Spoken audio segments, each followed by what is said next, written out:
कल सुबह जब तुम पेट्रोल पंप जाओगे तो एक बार बोर्ड पर कीमत देखना, फिर अगले पंप पर जाना, फिर उसके अगले पर। तुम्हें क्या दिखेगा? एक ही कीमत हर जगह, चाहे वो HP हो, इंडियन ऑयल हो, भारत पेट्रोलियम हो, रिलायंस हो, शायद 1-2 पैसों का फर्क। कभी सोचा क्यों? तुम्हें बताया गया है कि 2010 के बाद से पेट्रोल की कीमतें डीरेगुलेटेड है, यानी कागजों पर यह फ्री मार्केट है। कंपनी अपनी मर्जी से कीमत तय करने के लिए आजाद है। लेकिन अगर सच में ऐसा होता तो कीमतों में फर्क होता ना। कोई सस्ता बेचता ग्राहक खींचने के लिए, कोई महंगा बेचता क्वालिटी के नाम पर। रिलायंस अलग रेट रखता, इंडियन ऑयल अलग। लेकिन ऐसा नहीं है, सब एक जैसे हैं। क्यों? क्योंकि तुम जिसे कंपटीशन समझ रहे हो वो कंपटीशन नहीं है, वो एक कार्टेल है, एक सिस्टम है। एक ऐसा सिस्टम जो 150 साल पहले एक आदमी ने बनाया था, और वो सिस्टम आज भी वैसे ही काम कर रहा है जैसे पहले दिन करता था। 2016 याद है जब जियो आया था? Free calls, free data, unlimited, पूरा देश पागल हो गया था। तुमने सोचा वाह, अंबानी साहब कितने दयालु हैं। लेकिन अगले 2 साल में क्या हुआ? एयरसेल मर गया। वोडाफोन और आइडिया को मर्ज होना पड़ा सिर्फ जिंदा रहने के लिए। डोकोमो गायब, यूनिनॉर गायब। 3 साल में पूरा टेलीकॉम इंडस्ट्री सिमटकर 3 कंपनियों में आ गया, और उसमें से एक, जियो, सबसे ताकतवर। वो फ्री डेटा तुम्हारे लिए नहीं था, वो कंपटीशन को मारने का खर्चा था। और तुम कस्टमर नहीं थे उस गेम में, तुम हथियार थे। ये कोई नई चाल नहीं है, ये चाल 150 साल पुरानी है, और इसे सबसे पहले एक आदमी ने परफेक्ट किया था। उसका नाम था जॉन डी रॉकफेलर। रॉकफेलर, दुनिया का सबसे अमीर इंसान, इतिहास का सबसे अमीर इंसान। उसकी दौलत आज के हिसाब से $400 बिलियन से ज्यादा थी। जब वो अपने पीक पर था, उस वक्त की दुनिया के किसी भी अमीर आदमी से कई गुना ज्यादा। कहा जाता है कि उस जमाने में अमेरिका की पूरी इकोनॉमी का 2% सिर्फ रॉकफेलर के पास था, एक इंसान के पास। सोचो। लेकिन रॉकफेलर की असली लेगेसी पैसा नहीं है, उसकी असली लेगेसी वो सिस्टम है जो उसने बनाया, वो मेथड है जो उसने इन्वेंट किया। और वो मेथड आज भी हर बड़ी कंपनी यूज कर रही है। Amazon यूज करती है, गूगल यूज करता है, रिलायंस यूज करती है, अडानी यूज करते हैं, बैंक्स यूज करते हैं, फार्मा कंपनीज यूज करती हैं।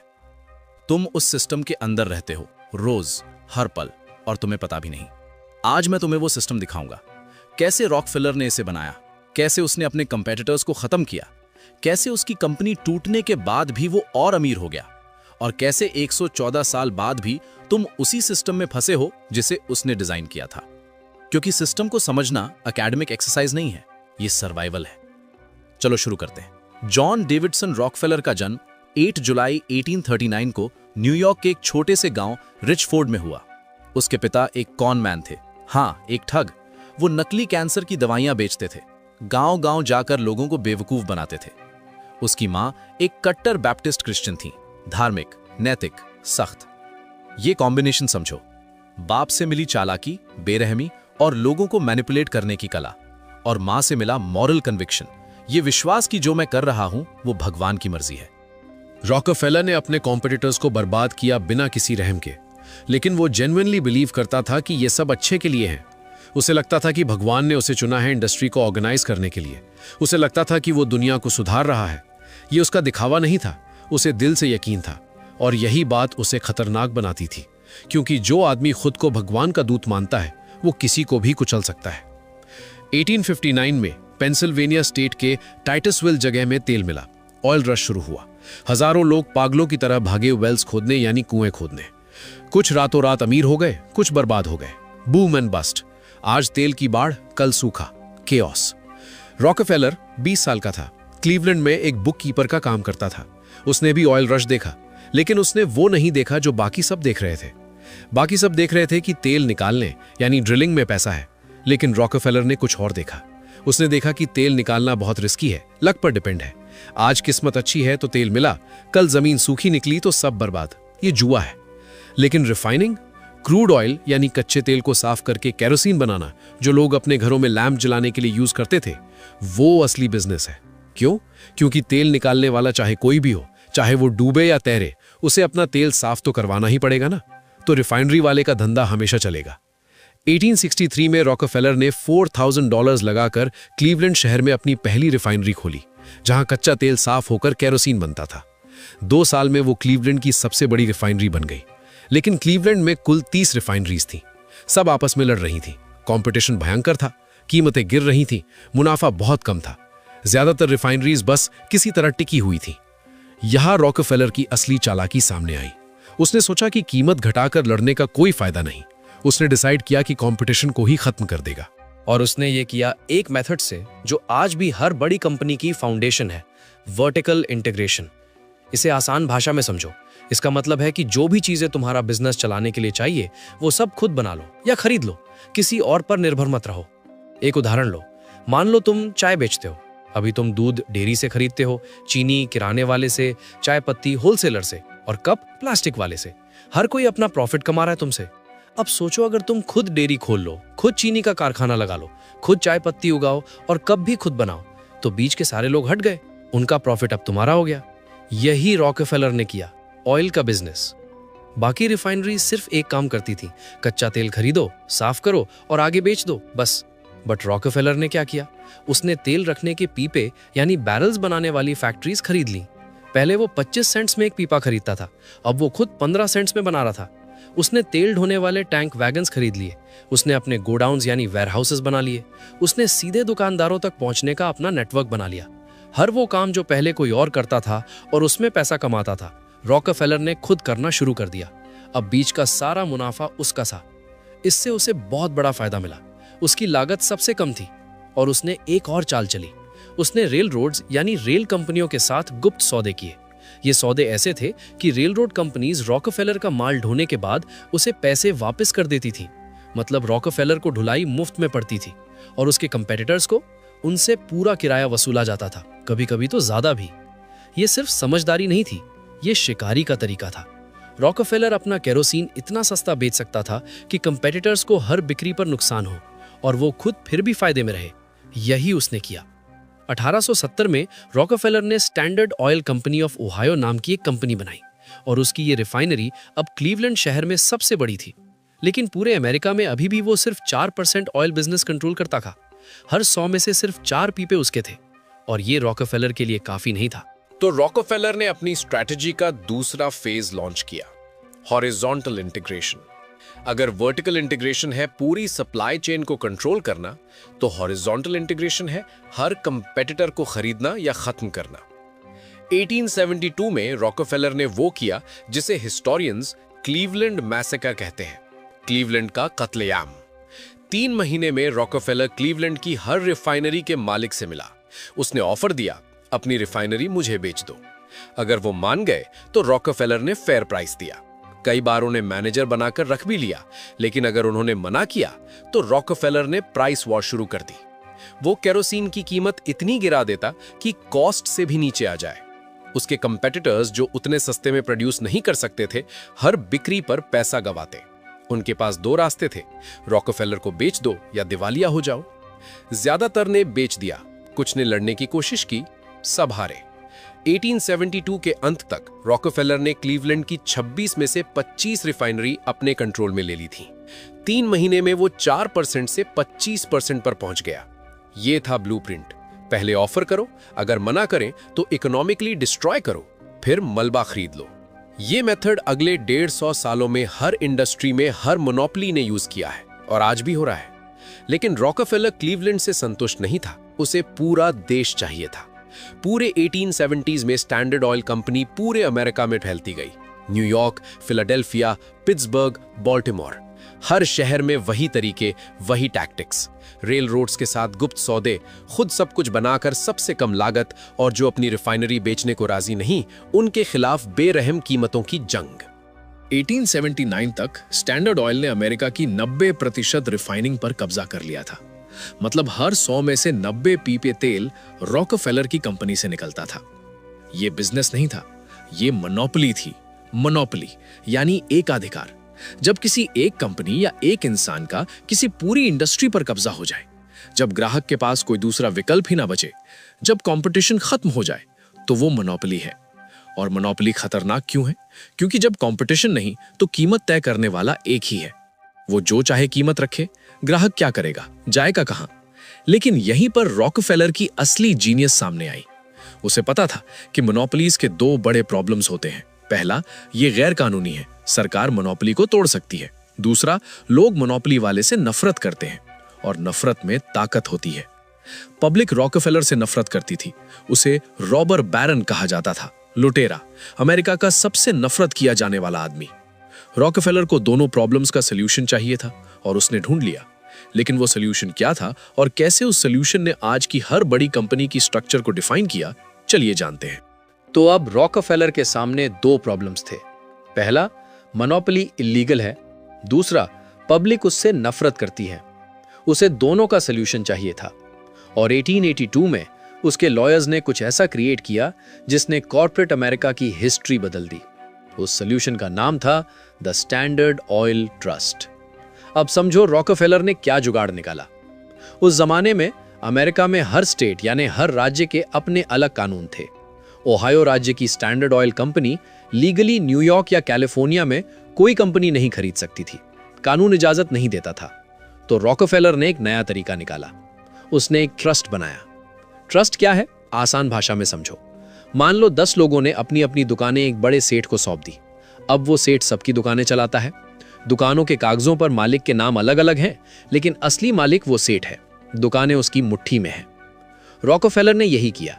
उसने अपनी सारी अलग अलग कंपनियों के शेयर्स एक ट्रस्ट में डाल दिए। ट्रस्ट को कंट्रोल करने वाले 41 लोग थे और सब रॉकफेलर के अपने आदमी थे और सबसे बड़ा हिस्सा खुद रॉकफेलर का। कागजों पर 34 अलग अलग कंपनियां थीं, लेकिन असल में मालिक एक ही था। यह अमेरिका की हिस्ट्री का पहला बड़ा कॉर्पोरेट ट्रस्ट था और इसे देखकर बाकी सब ने भी यही किया। चीनी का ट्रस्ट बना, तंबाकू का ट्रस्ट बना, स्टील का ट्रस्ट बना और सबसे बड़ी बात, इसी ट्रस्ट से आज की होल्डिंग कंपनी का जन्म हुआ। होल्डिंग कंपनी मतलब एक ऐसी कंपनी जो खुद कुछ नहीं बनाती, बस दूसरी कंपनियों की मालिक होती है। आज इसके उदाहरण देखो। अल्फाबेट नाम की कंपनी है, वो खुद कुछ नहीं बनाती, लेकिन गूगल उसका है, यूट्यूब उसका है और भी कई कंपनियां उसकी हैं। मेटा नाम की कंपनी है, वो खुद कुछ नहीं बनाती, लेकिन फेसबुक उसका है, इंस्टाग्राम उसका है, व्हाट्सएप उसका है। इंडिया में रिलायंस इंडस्ट्रीज के नीचे जियो है, रिलायंस रिटेल है, रिलायंस पेट्रोलियम है, जियो सिनेमा है, न्यूज 18 है। टाटा सन्स के नीचे टीसीएस है, टाटा मोटर्स है, टाटा स्टील है, टाइटन है, ताज होटल्स है। अडानी ग्रुप के नीचे पोर्ट्स हैं, एयरपोर्ट्स हैं, बिजली कंपनियां हैं, सीमेंट है, मीडिया है। ये सब रॉकफेलर के उसी 1882 वाले ट्रस्ट की औलादे हैं, उसी तरीके की नकल। 1882 में जो स्ट्रक्चर बना वो आज भी चल रहा है। 1904 तक स्टैंडर्ड ऑयल ने अमेरिका की 91% ऑयल रिफाइनिंग और 85% बिक्री पर कब्जा कर लिया था। रॉकफेलर दुनिया का सबसे अमीर आदमी था। उसकी नेटवर्थ थी $900 मिलियन, आज के हिसाब से $400 बिलियन। लेकिन यह सुनकर तुम्हें एक सवाल आना चाहिए, अगर रॉकफेलर इतना पावरफुल था तो इंडिया में ऐसा कौन था, किसने यही प्लेबुक इंडिया में यूज किया? जवाब है धीरूभाई अंबानी, इंडिया का रॉकफेलर। 1958 एक 26 साल का लड़का यमन के अडेन शहर में एक गैस स्टेशन पर काम करता है। पेट्रोल भरता है, शाम को हिसाब किताब करता है, महीने के 300 रुपए कमाता है। उसका नाम है धीरजलाल हीराचंद अंबानी, धीरूभाई। 1966 वही लड़का बॉम्बे में एक छोटी सी ट्रेडिंग कंपनी चला रहा है, रिलायंस कमर्शियल कॉरपोरेशन नाम की। क्या करती थी? मसाले और कपड़े बाहर के देशों से मंगाना और इंडिया में बेचना, बस यही धंधा। 1977 वही आदमी रिलायंस इंडस्ट्रीज को स्टॉक मार्केट में लिस्ट करवाता है। 58,000 से ज्यादा शेयर होल्डर्स, इंडिया की सबसे बड़ी आईपीओ। 2002 जब धीरूभाई मरते हैं, रिलायंस इंडिया की सबसे बड़ी प्राइवेट कंपनी है और उनके दोनों बेटे मुकेश और अनिल कंबाइंड वर्थ में बिलियंस में हैं। ये फेरी टेल लगती है, गैस स्टेशन अटेंडेंट से इंडिया के सबसे अमीर आदमी तक। लेकिन मेथड क्या था? रॉकफेलर का मेथड। देखो कैसे। धीरूभाई ने क्या किया, वही रॉकफेलर वाला खेल शुरू। वर्टिकल इंटीग्रेशन, याद है ना? हर स्टेप खुद कंट्रोल करना। धीरूभाई ने कपड़ों से शुरुआत की, फिर सोचा कपड़े बनाने के लिए धागा चाहिए, धागे के लिए पेट्रोकेमिकल्स यानी केमिकल्स चाहिए जो पेट्रोलियम से बनते हैं, तो पेट्रोकेमिकल्स का कारखाना लगा लिया। फिर सोचा पेट्रोकेमिकल्स के लिए तेल साफ करने की रिफाइनरी चाहिए, तो रिफाइनरी लगा ली। फिर सोचा रिफाइनरी के लिए क्रूड ऑयल यानी कच्चा तेल चाहिए, तो तेल और गैस खोजने का काम भी शुरू कर दिया।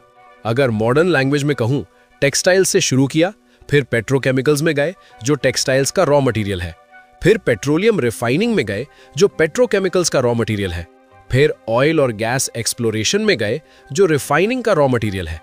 देखा, हर कदम पर एक कदम पीछे गए। जहां जहां पहले किसी और का मुनाफा था, वो सब रिलायंस ने अपने अंदर ले लिया। आज रिलायंस की जामनगर रिफाइनरी दुनिया की सबसे बड़ी रिफाइनरी है। वो कच्चा तेल खरीदते हैं, साफ करते हैं, केमिकल्स बनाते हैं, प्लास्टिक्स बनाते हैं और रिलायंस रिटेल की दुकानों से सीधे तुम्हें बेचते हैं। बीच में कोई नहीं, सारा मुनाफा उनका। सप्लाई चेन के हर स्टेप पर रिलायंस है।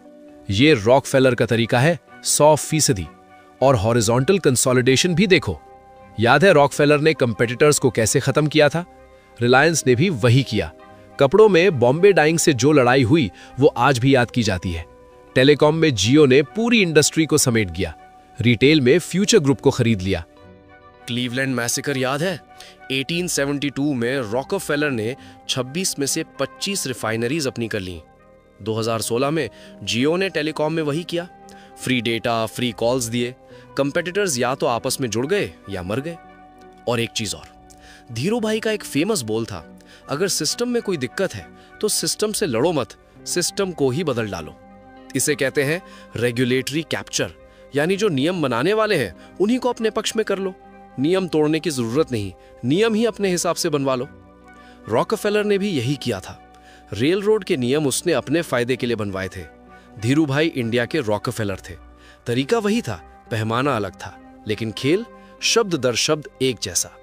और ये कोई बुराई नहीं कर रहा मैं, ये बस ऑब्जर्वेशन है। ये रिकग्निशन है कि बिजनेस में जो तरीका काम करता है वो 150 साल पहले भी काम करता था, आज भी करता है। अब वापस चलते हैं अमेरिका 1911। रॉकफेलर की दूसरी प्रॉब्लम पर, उसकी रेप्यूटेशन। अब पब्लिक रॉकफेलर से नफरत कर रही थी। अखबार वाले उसकी पोल खोल रहे थे। आइडा टार्बेल नाम की एक महिला पत्रकार ने पूरी किताब लिख डाली स्टैंडर्ड ऑयल की कहानी। उसने रॉकफेलर की हर गंदी चाल बाहर निकाल दी। रेल रोड्स के साथ छुपे हुए सौदे, कीमतें गिराकर कंपेटिटर्स को मारना, सब कुछ। लोगों में गुस्सा भयंकर था।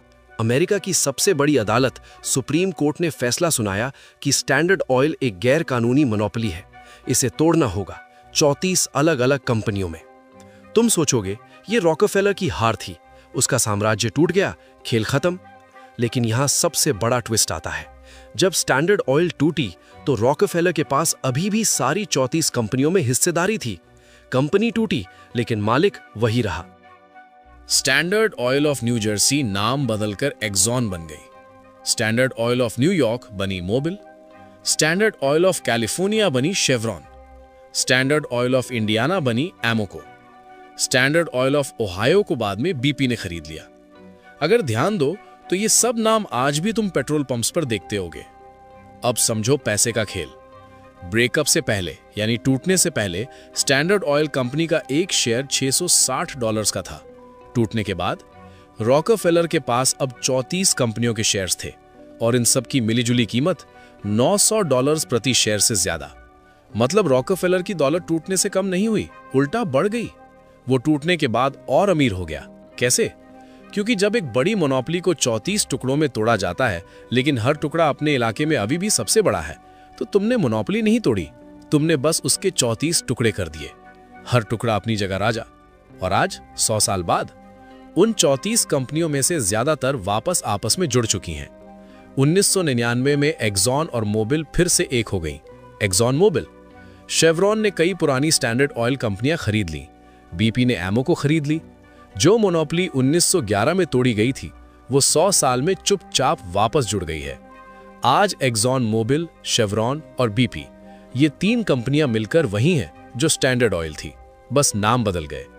सिस्टम ने खुद को तोड़ा कानून से बचने के लिए, फिर धीरे धीरे बिना शोर मचाए खुद को वापस जोड़ लिया। लेकिन स्टैंडर्ड ऑयल रॉकफेलर की सबसे बड़ी विरासत नहीं है। असली विरासत है वो तरीका जो उसने बनाया, वो सिस्टम, वो खेल, मेथड्स, स्ट्रक्चर्स, प्लेबुक। और उस प्लेबुक का सबसे क्लेवर चैप्टर है फिलैंथ्रोफी, यानी दान धर्म।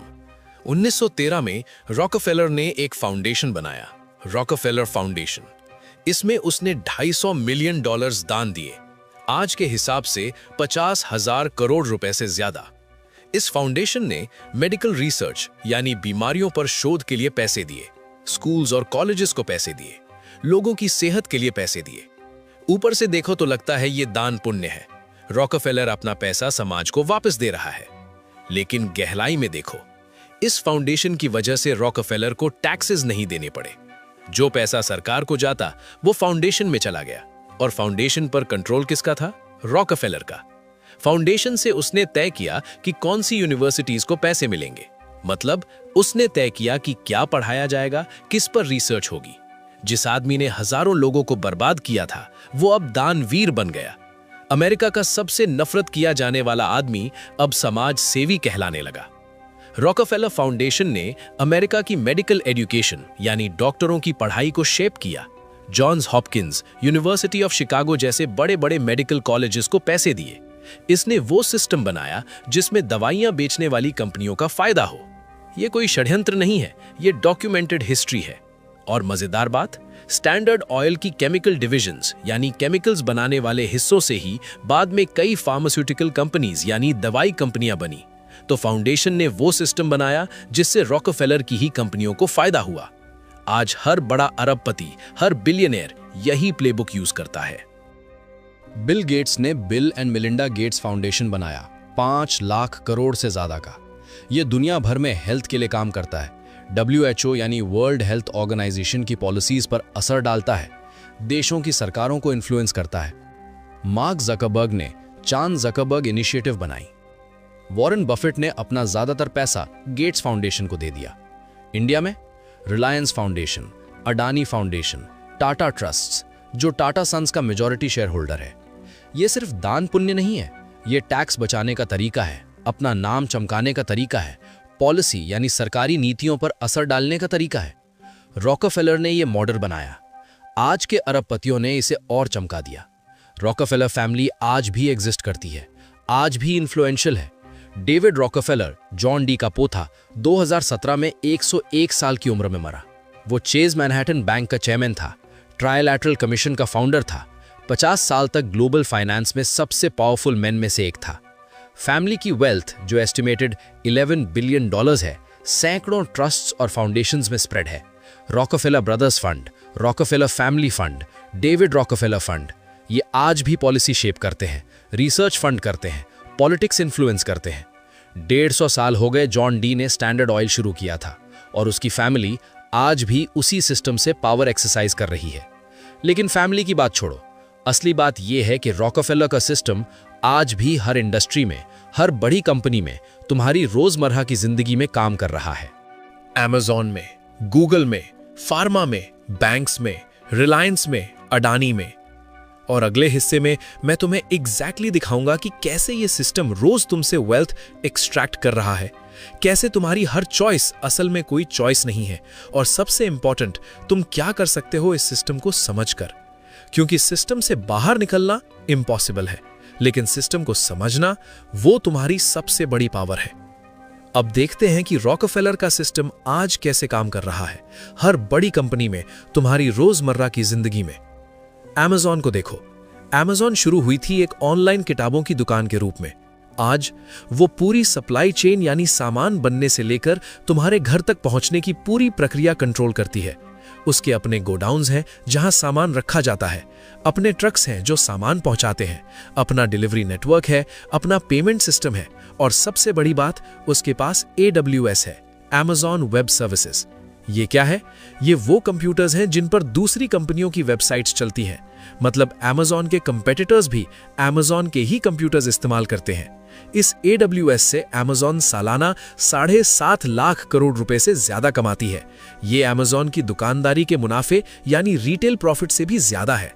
रॉकफेलर ने रिफाइनरीज, रेल रोड्स और डिस्ट्रीब्यूशन कंट्रोल किया था। Amazon ने रिटेल, डिलीवरी और क्लाउड कंप्यूटिंग यानी इंटरनेट के कंप्यूटर्स कंट्रोल कर लिए। तरीका वही, जमाना अलग। Amazon हॉरिजॉन्टल कंसोलिडेशन भी करती है। याद है रॉकफेलर कंपेटिटर्स को खरीद लेता था, Amazon भी वही करती है। होल फूड्स खरीदा जो ग्रोसरीज बेचती थी, Zappos खरीदा जो जूते बेचती थी, ट्विच खरीदा जो गेमिंग वीडियोस दिखाता है, रिंग खरीदा जो डोरबेल कैमरास बनाती है, MGM स्टूडियोज खरीदा जो फिल्म्स बनाता है, और 100 से ज्यादा कंपनियां खरीद चुकी है। और जब कोई कंपेटिटर नहीं खरीद सकती तो उसके प्रोडक्ट्स की नकल करती है। Amazon पर जो छोटे दुकानदार सामान बेचते हैं, उनका सेल्स डेटा Amazon के पास जाता है। Amazon देखती है कि कौन सा सामान बिक रहा है, फिर वही सामान Amazon बेसिक्स के नाम से खुद बनाती है और सर्च में अपने सामान को सबसे ऊपर दिखाती है। ये रॉकफेलर की प्राइस वॉर का आज का वर्जन है। कानूनी है, कोई रोकने वाला नहीं, और बेहद असरदार, लीगल, बेयरली रेगुलेटेड और डेवस्टेटिंगली इफेक्टिव। गूगल को देखो, अल्फाबेट कंपनी है, ये खुद कुछ नहीं बनाती, लेकिन इसके अंदर कितनी कंपनी है वो सुनो। गूगल इसका है, यूट्यूब इसका है, वेमो इसकी है, डीप माइंड इसकी है, वेरिली इसकी है और दर्जनों छोटी कंपनियां हैं। ये वही स्ट्रक्चर है जो रॉकफेलर के ट्रस्ट का था, एक बड़ी छतरी कंपनी जो बाकी सब कंपनियों को कंट्रोल करती है। इस स्ट्रक्चर का फायदा, अगर किसी एक कंपनी पर मुसीबत आए तो बाकी बच जाए, टैक्स बचाने में आसानी, और सरकार अगर तोड़ना चाहे तो उलझन हो जाए कि किसे तोड़े। अब एक बात सोचो, गूगल का इंटरनेट सर्च में कितना कब्जा है? 92%। हर 100 में से 92 लोग गूगल पर ही सर्च करते हैं। ये तो स्टैंडर्ड ऑयल के 91% से भी ज्यादा है। लेकिन गूगल को मोनोपोली नहीं माना जाता। क्यों? क्योंकि ये फ्री है, तुम पैसे नहीं देते। लेकिन रुको, तुम पैसे नहीं देते तो क्या देते हो? डेटा देते हो, तुम्हारी जानकारी देते हो। तुम क्या सर्च करते हो, कहां जाते हो, क्या खरीदते हो, किससे बात करते हो, ये सब गूगल के पास है, और ये डेटा बेचकर गूगल पैसे कमाता है। मतलब तुम पे तो कर रहे हो, बस रुपयों में नहीं, अपनी जानकारी में। रॉकफेलर होता तो खुश होता ये देखकर, एक मोनोपोली इतनी पूरी, इतनी कंप्लीट कि लोगों को पता ही नहीं चलता कि वो कीमत चुका रहे हैं। फार्मास्यूटिकल कंपनीज यानी दवाई बनाने वाली कंपनियों को देखो, वो रॉकफेलर का वही पुराना तरीका इस्तेमाल करती हैं, रेगुलेटरी कैप्चर। याद है, नियम बनाने वालों को अपने पक्ष में कर लो। रॉकफेलर सिर्फ बाजार में नहीं लड़ता था, वो नियम ही अपने हिसाब से बनवाता था। उसने रेल रोड्स के नियम अपने फायदे के बनवाए, उसने केरोसिन के ऐसे स्टैंडर्ड्स बनवाए जो उसकी रिफाइनरी तो पूरे करें लेकिन छोटे कंपेटिटर्स ना कर सकें। आज फार्मास्यूटिकल कंपनीज यानी दवाई कंपनियां वही करती हैं। अमेरिका में FDA है जो दवाइयों को अप्रूव करती है। ये कंपनियां FDA को पैसे देती हैं यूजर फीस के नाम पर। ये पेटेंट यानी एक अधिकार की अवधि बढ़वाने के लिए सरकार पर दबाव डालती हैं, और सबसे बड़ी बात, जो नियम इन कंपनियों पर लागू होते हैं वो नियम ये खुद लिखवाती हैं। यानी वो खुद वो रेगुलेशंस लिखती हैं जिनसे सपोजिडली उन्हें रेगुलेट किया जाता है। Pfizer, Johnson and Johnson, Merck, इन सब ने रॉकफेलर से सीखा है, जो नियम बनाता है उसे काबू करो, फिर बाजार अपने आप तुम्हारा है। बैंक्स को देखो, जेपी मॉर्गन चेस एक होल्डिंग कंपनी है।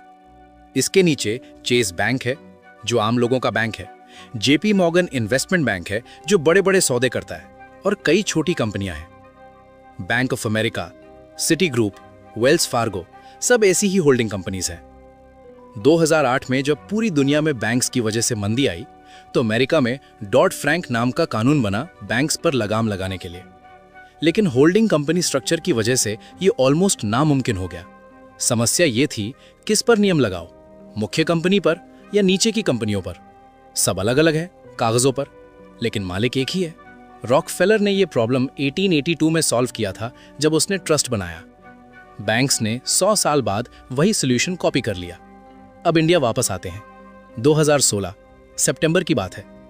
मुकेश अंबानी स्टेज पर आए। रिलायंस इंडस्ट्रीज की AGM थी।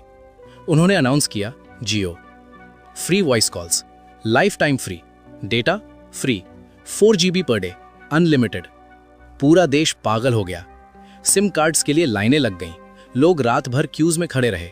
सोशल मीडिया पर हर जगह एक ही बात, free data, free calls, Ambani ji rocks. तुमने भी शायद जियो लिया होगा। तुम्हें भी लगा होगा कि यार फाइनली कोई तो आया जो कॉमन मैन के बारे में सोच रहा है। लेकिन रुको, सोचो, एक कंपनी अरबों रुपीस का इंफ्रास्ट्रक्चर बनाती है, टावर्स लगाती है, फाइबर बिछाती है, स्पेक्ट्रम खरीदती है, और फिर सब कुछ फ्री दे देती है। बिजनेस में कुछ भी फ्री नहीं होता। तो फ्री का बिल किसने पे किया? कंपटीशन ने। जियो लॉन्च के 2 साल बाद देखो क्या हुआ। Aircel bankrupt, Reliance communications bankrupt, Tata Docomo Airtel में मर्ज, टेलीनॉर एयरटेल में मर्ज, वोडाफोन और आइडिया एक दूसरे में मर्ज होना पड़ा सिर्फ सर्वाइव करने के लिए, और वो भी आज हजारों करोड़ के लॉस में है। 2016 में इंडिया में 10+ टेलीकॉम ऑपरेटर्स थे। 2020 तक सिर्फ 3 बचे, जियो, एयरटेल और मरता हुआ वोडाफोन आइडिया। और इन तीनों में से सबसे पावरफुल जियो। वो क्लीवलैंड मैसेकर याद है? अब ये था 2016 एडिशन, इंडियन एडिशन। रॉकफेलर ने 1872 में केरोसिन की प्राइसेस गिराकर कंपेटिटर्स को मारा था। जियो ने 2016 में डेटा और कॉल्स फ्री करके कंपेटिटर्स को मारा। Method same, scale different, result same, market का कंसोलिडेशन एक डोमिनेंट प्लेयर के हाथ में। लेकिन जियो की स्टोरी यही नहीं रुकती। जियो सिर्फ टेलीकॉम नहीं है, जियो वर्टिकल इंटीग्रेशन है रिलायंस स्टाइल में। जियो तुम्हें सिम देता है, जियो मार्ट तुम्हें ग्रोसरीज बेचता है, जियो सिनेमा तुम्हें मूवीज दिखाता है, जियो सावन तुम्हें म्यूजिक सुनाता है, रिलायंस रिटेल तुम्हें कपड़े, इलेक्ट्रॉनिक्स सब बेचता है, रिलायंस पेट्रोलियम तुम्हारी गाड़ी में पेट्रोल डालता है, नेटवर्क 18 तुम्हें न्यूज देता है। तुम सुबह उठते हो, जियो पर न्यूज देखते हो, ऑफिस जाते हो, रिलायंस के पेट्रोल पंप से पेट्रोल भरवाते हो, लंच में जियो मार्ट से ऑर्डर करते हो, शाम को जियो सिनेमा पर आईपीएल देखते हो, रात को जियो सावन पर म्यूजिक सुनते हो। तुम्हारा पूरा दिन एक इकोसिस्टम में बीतता है और उस इकोसिस्टम का मालिक एक फैमिली है। यह रॉकफेलर का सपना था, एक सिस्टम जिसमें कंज्यूमर का हर इंटरैक्शन उसी कंपनी से हो, ऑयल निकालने से लेकर लैंप में जलने तक। और रिलायंस ने वो सपना इंडिया में पूरा कर दिया है। अब सोचो, तुम्हारी जिंदगी में कितना पैसा इस सिस्टम में जाता है। पेट्रोल पर तुम साल में कितना खर्च करते हो? 50,000, 1 लाख? वो रिलायंस, इंडियन ऑयल या बीपी जाता है। सब रॉकफेलर प्लेबुक यूज करते हैं। Amazon और फ्लिपकार्ट पर कितना खर्च करते हो? 30,000 रुपए, 50,000 रुपए? वर्टिकल इंटीग्रेशन और हॉरिजॉन्टल कंसोलिडेशन। फोन और डेटा पर कितना खर्च करते हो? 3,000 रुपए, 5,000 रुपए? जियो, एयरटेल या वी, कंसोलिडेटेड मार्केट। मेडिसिन पर कितना खर्च करते हो? 10,000 रुपए, 20,000 रुपए? फार्मास्यूटिकल कंपनीज जो रॉकफेलर फाउंडेशन के शेप्ड सिस्टम में ऑपरेट करती हैं। बैंक्स को EMI इंटरेस्ट फीस में कितना देते हो? 50,000 रुपए, 1 लाख रुपए? होल्डिंग कंपनी स्ट्रक्चर्स जो रॉकफेलर ने इन्वेंट किए, साल का हिसाब लगाओ, 2-3 लाख रुपए तुम्हारे पास से निकलकर इन कंसोलिडेटेड इंडस्ट्रीज में जा रहा है। 40 साल की वर्किंग लाइफ में 1 करोड़ से ज्यादा। और ये पैसा कहां कॉन्सेंट्रेट हो रहा है? टॉप पर, उन फैमिलीज में जो सिस्टम ओन करती हैं। तुम चॉइस सोचते हो, तुम्हारे पास चॉइस है ही नहीं। पेट्रोल नहीं खरीदोगे तो काम पर कैसे जाओगे? Amazon नहीं यूज करोगे तो कन्वीनियंस और प्राइसिंग कहां मिलेगी? जियो नहीं यूज करोगे तो एयरटेल यूज करोगे, सेम कंसोलिडेटेड मार्केट। गूगल नहीं यूज करोगे, 92% मार्केट शेयर है उसका, ऑल्टरनेटिव क्या है? मेडिसिन नहीं लोगे, हेल्थ से समझौता करोगे। बैंक्स नहीं यूज करोगे, कैश में सैलरी लोगे। हर रास्ता वापस सिस्टम में ले जाता है। हर चॉइस एक इल्यूजन है, एक भ्रम है। तुम सिस्टम के अंदर हो और सिस्टम तुमसे रोज वेल्थ एक्सट्रैक्ट कर रहा है, तुम्हारी दौलत निकाल रहा है। ये रॉकफेलर की अल्टीमेट अचीवमेंट है, ऐसा सिस्टम जिससे एस्केप इम्पॉसिबल है, बचना इम्पॉसिबल है। तो अब सवाल यह है, तुम क्या करो? 3 रास्ते हैं। पहला रास्ता, एक्सेप्ट करो, स्वीकार कर लो, समझ लो कि बड़ी कंपनियों का कब्जा और मोनोपोली या आज की दुनिया की सच्चाई है, इसे बदला नहीं जा सकता। जो सुविधाएं ये देती हैं उनका फायदा उठाओ। Amazon से खरीदो क्योंकि सस्ता और तेज मिलता है। गूगल यूज करो क्योंकि ये आसान है। एक्सेप्ट करो कि पैसा ऊपर जाएगा और अपनी जिंदगी जियो। ये सबसे आसान रास्ता है, लेकिन ये हार मान लेना है। दूसरा रास्ता, लड़ो। छोटी दुकानों से खरीदो, चाहे महंगा पड़े। ऑल्टरनेटिव्स यूज करो, चाहे उतने अच्छे ना हो। उन नेताओं को वोट करो जो बड़ी कंपनियों को तोड़ने का वादा करें। सिस्टम को कम एफिशिएंट बनाओ ताकि कब्जा कम हो। यह नोबल रास्ता है, लेकिन थका देने वाला है। और सच कहूं, यह काम नहीं करता। सिस्टम बहुत ताकतवर है। तीसरा रास्ता, समझो और अपनी जगह बनाओ। अगर तुम सिस्टम से बाहर नहीं निकल सकते तो उससे फायदा उठाओ। जो कंपनियां बाजार पर राज करती हैं, मार्केट डोमिनेट करती हैं, उनके शेयर्स खरीदो। Reliance, HDFC bank, TCS, Infosys, Amazon, Google, Microsoft, Apple. अगर सिस्टम सबसे पैसा निकालकर इन कंपनियों में जमा कर रहा है तो इन कंपनियों के तुम भी मालिक बन जाओ। रॉकफेलर ने यही किया था। वो स्टैंडर्ड ऑयल का मालिक था, जबकि बाकी सब उसके प्रोडक्ट्स खरीदते थे। वो सिस्टम से पैसा निकलवाने की जगह सिस्टम से पैसा कमा रहा था। तुम भी यही कर सकते हो, उसके लेवल पर नहीं, लेकिन अपने हिसाब से। एक्सट्रैक्टर्स को ओन करो, एक्सट्रैक्टेड मत बनो। यानी जो निचोड़ने वाले हैं उनके मालिक बनो, निचोड़े जाने वाले मत बनो। ये कोई इन्वेस्टमेंट एडवाइस नहीं है, मैं कोई फाइनेंशियल एडवाइजर नहीं हूं। ये बस पैटर्न देखना है, ये समझना है कि पैसा कैसे बहता है। रॉकफेलर के सिस्टम ने 150 सालों से पैसा इकट्ठा किया है ऊपर, और आगे भी करता रहेगा, क्योंकि ये सिस्टम अब कानूनों में घुस चुका है, टैक्स के नियमों में घुस चुका है, सरकारी ढांचे में घुस चुका है। इससे लड़ना अच्छी बात है, लेकिन थका देने वाला है। इससे भागना नामुमकिन है। इसे समझना और इसमें अपनी जगह बनाना, ये समझदारी है, ये होशियारी है। जॉन डी रॉकफेलर 1937 में 97 साल की उम्र में मरा। वो इतना जिया कि उसने स्टैंडर्ड ऑयल को टूटते देखा, फिर से जुड़ते देखा और अपने तरीकों को हर इंडस्ट्री में फैलते देखा। उसने अपने पोतों को अमेरिका के सबसे ताकतवर लोगों में देखा। उसने एक सिस्टम बनाया जो उसके 100 साल बाद भी चल रहा है और हम सब के बाद भी चलता रहेगा। वो सिस्टम है vertical integration, horizontal consolidation, corporate trusts, regulatory capture और फिलैंथ्रोपिक इन्फ्लुएंस। आसान शब्दों में बोलूं तो हर स्टेप खुद कंट्रोल करना, कॉम्पिटिटर्स को खत्म करना, कंपनियों का जाल बनाना, नियम बनाने वालों को काबू करना और दान पुण्य से अपनी इमेज चमकाना। ये स्टैंडर्ड ऑयल से शुरू हुआ, steel, rail roads, sugar, tobacco में फैला, फिर ऑटोमोबाइल्स, इलेक्ट्रॉनिक्स, फार्मास्यूटिकल्स, टेक्नोलॉजी में। अब ये इकोनॉमी के हर सेक्टर को डोमिनेट करता है और तुम इससे एस्केप नहीं कर सकते। तुम इसे सिर्फ समझ सकते हो। रॉकफेलर ने कहा था, कंपटीशन पाप है। ज्यादातर लोग सोचते हैं ये लालच की बात है, लेकिन रॉकफेलर का मतलब धार्मिक था। उसका मानना था कि कंपटीशन यानी आपसी लड़ाई बेकार है। इसमें एक ही काम दो लोग करते हैं, मेहनत बर्बाद होती है, पैसा बर्बाद होता है। उसका मानना था कि कंसोलिडेशन यानी सब कुछ एक हाथ में आना सही है। इससे काम जल्दी होता है, सस्ता होता है, ग्राहक को कम कीमत मिलती है। उसके हिसाब से मोनोपोली चोरी नहीं है। मोनोपोली तो वो मंजिल है जहां हर एफिशिएंट बाजार पहुंचता है, आखिर में सबसे अच्छा जीतता है और बाकी हट जाते हैं। ये नेचुरल है। ये रॉकफेलर की सोच थी और उसने पूरा सिस्टम बनाया इस सोच को लागू करने के लिए। 150 साल बाद हम उसी सिस्टम में जी रहे हैं। लेकिन अब तुम्हारे पास वो है जो ज्यादातर लोगों के पास नहीं है, जागरूकता, समझ। तुम जानते हो कि सिस्टम कैसे काम करता है। तुम देख सकते हो कि पैसा कहां से निकलता है और कहां जमा होता है। तुम समझते हो कि तुम्हारे सामने जो चॉइस दिखती है वो असल में चॉइस नहीं है। ये जानकारी ताकत है।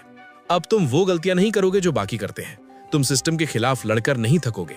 तुम सिस्टम को अनदेखा करके लुटते में ही रहोगे। तुम सिस्टम को समझोगे और उसके हिसाब से अपनी जगह बनाओगे। यही असली ताकत है, खेल को देख पाना। और एक बार जब तुम देख लेते हो तो तुम फिर से अनदेखा नहीं कर सकते।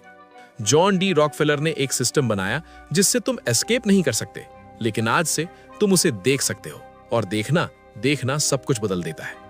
अगर इस वीडियो ने तुम्हें वो दिखाया जो तुमने पहले कभी नहीं देखा था, अगर अब तुम समझते हो कि तुम्हारी जिंदगी को कंट्रोल करने वाले कॉर्पोरेट स्ट्रक्चर्स एक आदमी ने 150 साल पहले बनाए थे, तो अब नीचे कमेंट करो। जो भी विचार, थॉट्स तुम्हारे मन में आए हो, उन्हें नीचे कमेंट्स में जरूर शेयर करो और सब्सक्राइब करो, क्योंकि ये सिर्फ शुरुआत है। सिस्टम को समझना पहला स्टेप है, उसमें पोजीशन लेना अगला। चलो शुरू करते हैं।